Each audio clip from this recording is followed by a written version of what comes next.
Hey everyone, it's 10 Types, and Journey Together is right around the corner, and I'm really excited for it. It's a set that's introducing trainers Pokemon, or I guess reintroducing trainers Pokemon, and also it has just a bunch of really cool cards. Some of the cards we'll be talking about today are trainers Pokemon, some are actual trainers, and some are just regular Pokemon. But this is a video not about standard format, but GLC, which I don't cover too much anymore. I originally started my channel really as a GLC channel, but GLC is a fan format. It's not an official format, but it is really cool and really cool to talk about. And it has like four main rules. It's expanded, or it's black and white on, same as expanded, essentially. But then you can only play single prize Pokemon, or I guess more specifically non-rule box Pokemon. So no Radiance, no Ace specs as well, no V's, EXs, things like that. And then you can actually use GX attacks through the use of the like Z tools. But anyways, then you also have the limitation of only being able to play one of each card outside of basic energies, and the last one is that you're only going to be able to play one type within your deck. This means that those are kind of like the archetypes. It's broken down by type. That's not entirely the case, as you do have certain archetypes within each type, but a big way to look at it is just by type. And the first card we have here is Exchange Ticket, which allows you to get cards. It essentially takes your prizes, puts them on the bottom of your deck, and takes the top cards of your deck and puts it onto your prizes, the same number. But this is a card that is interesting. It's objectively better than a card called Rotom Dex, essentially because Rotom Dex shuffles them in, so you could actually reprize the same card. But being singleton, prizing is a pretty big deal. History Heavy Ball is really good. Gladion I really like, and Peony is also pretty good. But I think Exchange Ticket is a solid way to get stuff out of your prizes if that's what you're really worried about. This is not a card I'd personally play, but definitely one that, could be played in decks. Next card here, we have two, which are two supporters. These are like generic supporters. For Scouting, you choose to either search your deck for two basics or an evolution and put them into your hand. And then if Iris's Fighting Spirit is a supporter, you discard a card from your hand, then draw till you have 6 cards. This is really solid. You do have to discard a card, so you do need another card in a hand, and you will be losing it, but that's not that big of a deal. But Iris's Fighting Spirit is solid. This is not really that interesting, to be honest, but it is okay, allowing you to draw some cards. And if this is a supporter that suits your style for whatever reason, then you could play it. It's more so like a personal preference supporter, like a tier 2 supporter. But if you're looking for more supporters in your deck, you can 100% put this in as a draw supporter. It's okay, not amazing, but if you don't want to lean towards search-based supporters, then I think you could play this. Then the other card is Brock Scouting, which, as I said, gets 2 basics or an evolution into your hand from your deck. And the reason why this is good is it's decently versatile. Comparing it to something like Gloria or Bridget, they're like the same. Those do put the basics straight into your bench, which this is a little better. Put them into your hand, I imagine. Certainly it's better for evolutions, but that's not, there are cards that evolve directly, but most go into your hand. But anyways, then also it's a card that you can get what you want. It's not super strong, but I think this is a supporter. I personally like it. I could definitely see playing it. I can see myself playing it, and I could see, again, I think this is like a similar tier of supporter. I've grouped these together a lot when talking about them, as they are these like tier 2 supporters, which are good cards. They're not amazing cards, but they're pretty good, and very playable. The last card we have that is a general card is a Special Energy. You can have, of course, as many basic energies as you want of a type, but only one of each special energy. Spike Energy is really, it's not really cool or really strong or really interesting, but it gives 20 extra damage. If you're hit into, you do 20 back, which is nice. It's not amazing, but you could play this. This is not super interesting, as I said, but I figured I'd mention it, and it's okay. Next one we have here is Magmortar, the first Pokemon on this list, the first of 2 fire Pokemon here, and they're not really related though. But this one says it increases burn damage by 30. Burn is a special condition, and it's unsurprisingly associated with the fire types. There's a fire-based burn deck, which is solid. It's okay. Then you have some passable stats as well, certainly. And the burn in this case is better than, or I don't know if it's better, but it's certainly important to have this. And it's burn that adds 3 as opposed to increasing it from 2 to 5. There are some that increase it from like 2 to 4, for example. This adds on 3 to that. So Magmortar's ability is really, really good. Nothing really crazy to say about it. Its value is exactly what it looks like, but if you're playing a fire-based or a burn-based fire deck, then you 100% should be playing this card. If you're not, then there's not really any reason to play it. Then the next fire Pokemon is Enstar Manatee, the first of a handful of trainers Pokemon we'll be talking about. Enstar Manatee is a pretty interesting card here with 2 attacks. You have Backdraft for 2 colors, 30 for each energy in your points discard pile. Being colorless isn't, I don't think, that much of an upside for fire, but it's good, I guess. But then you can do decent damage. There are times when it's not doing any damage, and there's times when it's doing really insane damage, or at least really good damage, really efficient damage. And there are times when it's like whatever. It's a nice attack to have, not one you're really relying on. I wouldn't probably play it just for this attack, but it's solid. Blaze Ball Cannon, though, translated as Darmanic Cannon on some other places as well, which I really like that translation. It does 90 and then 90 Snipe. You discard all energy from this. It's kind of like the Heat More. Losing the energy is kind of bad, but there are definitely ways to get it back on. Enstar Manatee, though, I think the Blaze Ball Cannon attack is really, really good for sniping your opponent's bench. That's hard to stop. There are ways to do it, but it's not super easy, depending on the type, I guess. But Enstar Manatee, I think, is a card that, you really want to consider as like a decent option in most different fire decks. Not super strong, like especially synergy-wise with all these different cards, but it's definitely decent. Actually, no, I think it's quite strong with this second attack here. Streaming it, like, after you've used it, it has 3 retreat and you lose all the energy, so that's kind of sketchy, but this is a really, really scary attack for some decks to have to deal with. Then the next card here we have is Ludicolo. This is a stage 2 water Pokemon. And it says each of your Pokemon in play get 40 more HP. Its HP is like kind of low. It's not super low, but it's certainly on the lower end, but it's bumped up by 40, so then it's pretty good.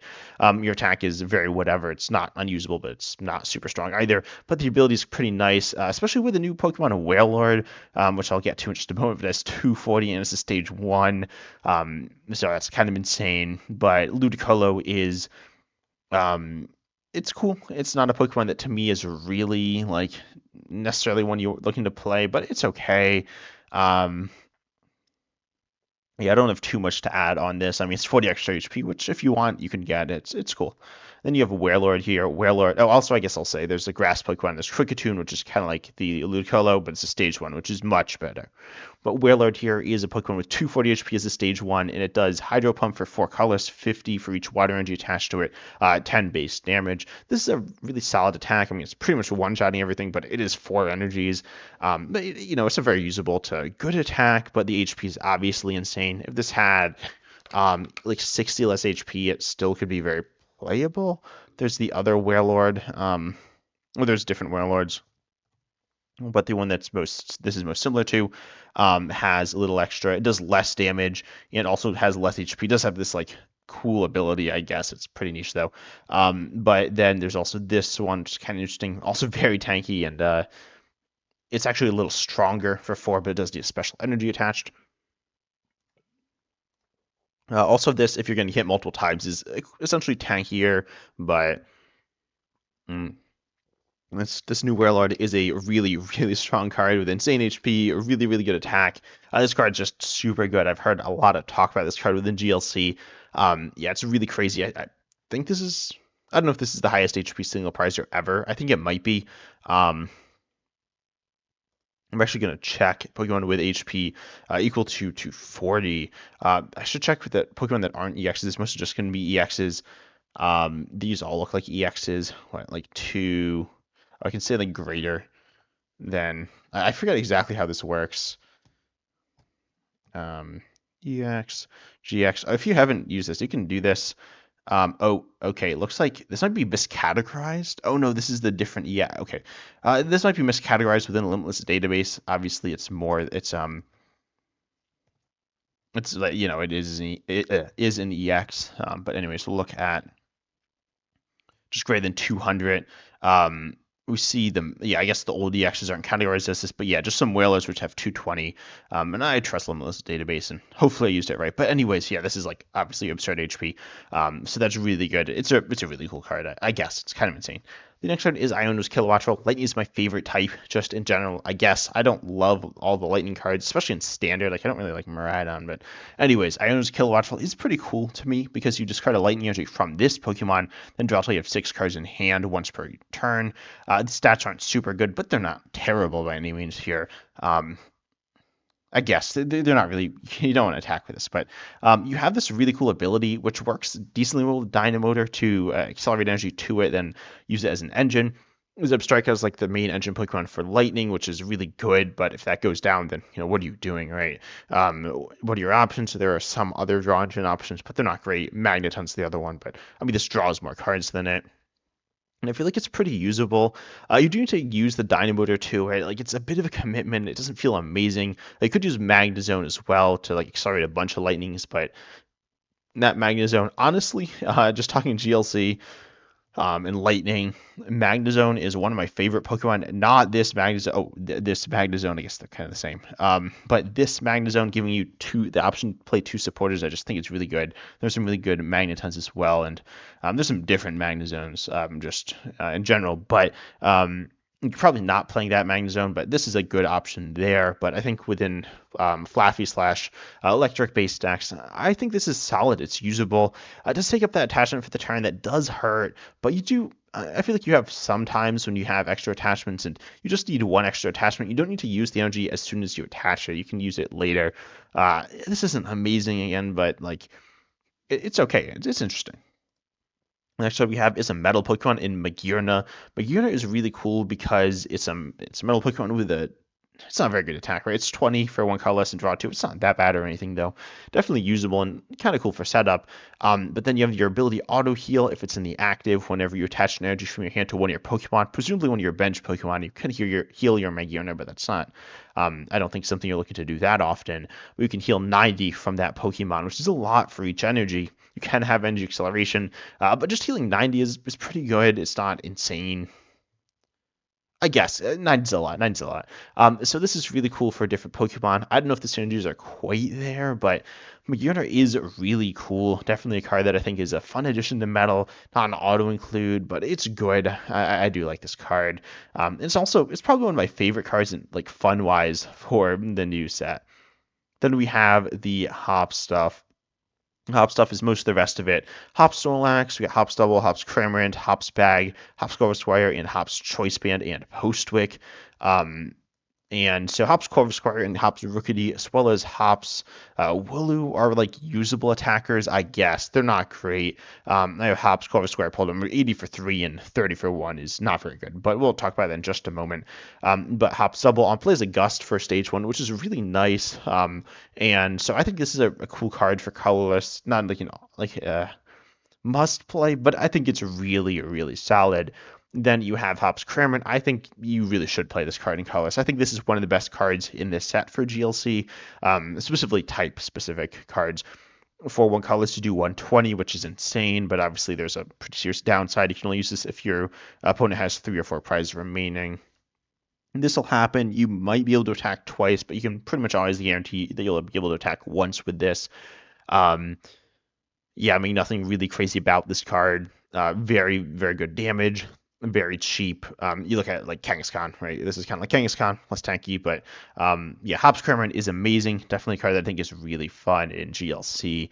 Colorless has a lot of really good stuff. Also, Hops Snorlax, I need to mention, it does 120, but the other stuff is Hops Snorlax boost your Hops Pokemon damage by 30.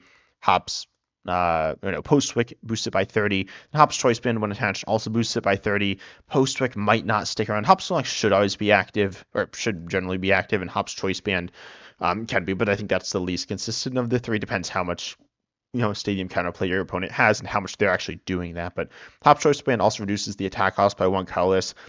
All these like support tools kind of make things like Hops Double, a potential attacker, Hops Rookity, Hops Corvusquire, Hops Wooloo, not necessarily that you want to be using them, but also Hops Bag gets 2 basic Hops Pokemon onto your bench, so I could see playing them. They're not super impressive. I mean, obviously Hops Wooloo and Hops Double I'd really recommend because of the support ability, but attacking options, they are usable. I mean, this, if you have the tool, you have double colorless / twin, and you have all the support for it, then you're hitting 170 for 1 attachment on a stage 1, which is absurd. That's like a ton of support, but it is doable. Hops Snorlax does 140 for 3 colors, but that's boosted all the way up to 170 at least. You do 80 to yourself. That's a lot of self damage. Also, this is Hops Snorlax, again, not regular Snorlax, so you do not need to sacrifice your regular Snorlax. That would be really bad. Snorlax is like super good. But yeah, Hop Snorlax I think is really solid as well. Honestly, like its stats, the self damage is annoying. It is substantial here. In standard, it's somewhat substantial. It's not the biggest deal, but it is a thing. But in GLC, it's a really really big downside here. But still, this is a solid attacker. I would not just toss this into random things, but it's interesting. It does have 4 retreat as well, which isn't ideal. It's a usable attacker. I mean, the other Snorlax. Puts itself to sleep. Not that you can't play ways to get out on his sleep. And it has a cool ability, but it does have 4 retreat. It can get stuck. But yeah, this Hop Snorlax I think is a pretty cool card. Definitely one that I would be looking towards. The healing again, like you don't really have healing for this in a super convenient way, but Hop Snorlax is pretty cool. And all the hop support is also really nice. You can make a hops based deck. There's 4 colorless hops lines. Again, the Hops Corvus is not very interesting. I mean, this is just like a middle evolution, right? It's not super strong, but if you want to, you could. Hops Bag is definitely not a card that's super amazing. If you're just playing Hops Crim or like 2 of them, I wouldn't play Hops Bag. Playing 3, I might. I think I definitely consider it pretty strongly. If you're playing 4, you definitely would. And I think there's a really solid colorless deck. Colorless, I think it has some room in the deck with the fact that it's like basic focused and you have energy like kind of options. Yeah, I think this is really cool for colorless. And there's one last card. I really am excited to talk about this card and I guess play it. It's not super good in standard, or I don't know how good it is in GLC. 110 for 3 on stage 1, and Confusion not super good. I mean, it could be worse, but it's certainly not super strong. But it does have free retreat, which is cool. But then the thing is, the ability gives it free. It's Panic Howl attack. The attack it has on this card, it's free if you have the same number of cards in hand as your opponent. So I think Noivern is a really cool card. For GLC, you have Marnie. I've talked about things like this in the past, but Marnie, I think, is the best way to match hand sizes, in my opinion. Each player shuffles their hand and puts them on the bottom of their deck, and then if either player drew or put any cards there, then you draw 5, your opponent draws 4. So you get 1 more card than your opponent, and you see a substantial amount, you might hurt them some, and then you do get to play 1. You do need to play 1. If you don't play 1, you don't have the same number of cards in your hand, but I feel like essentially any hand you should be able to play a card down for no substantial downside, and you really do want to actually be playing cards on the other side of supporter. If you're using Judge to get the same hand size, I don't really love that. If you're using something like Roxanne or like Ace Trainer to get like a massive hand compared to your opponent, then I don't think you'll be able to consistently pare it down. But I think Barney is a really good card for this. Barney's really good anyways, but anyways, Noivern I think is solid. There are a bunch of supporters. Like you definitely play Judge with this and Barney and Iono and there are different cards. It's not, I mean, you can get up to 5 consistently with the barrel. You can play Ticino to grow your hand and Pidgeotto as well if you wanted to. There are different options here. Are they awesome? No, they're not super great. I mean, they're not bad, but I think Noivern's a really cool card, one I really actually want to play in GLC, and I'm really excited for Colorless to get a bunch of new pieces that Noibat? Oh, yeah, Norbat is misspelled apparently in this translation as well. But yeah, anyways, I hope you enjoyed the video. Tell me down below what cards you're most excited for from the set in any format. Also, shout outs to my new YouTube members because I do have memberships where we get some interesting things. Where you get to access some videos early, some special videos, things like that. But yeah, I really do appreciate all my YouTube members. And there are also 2 tiers, but shout outs to Dudsta, Tackman, and Corey, who joined within the past month. But hope you enjoy, consider liking, subscribing, all that good stuff. And as always, I'm excited to see you in the next video.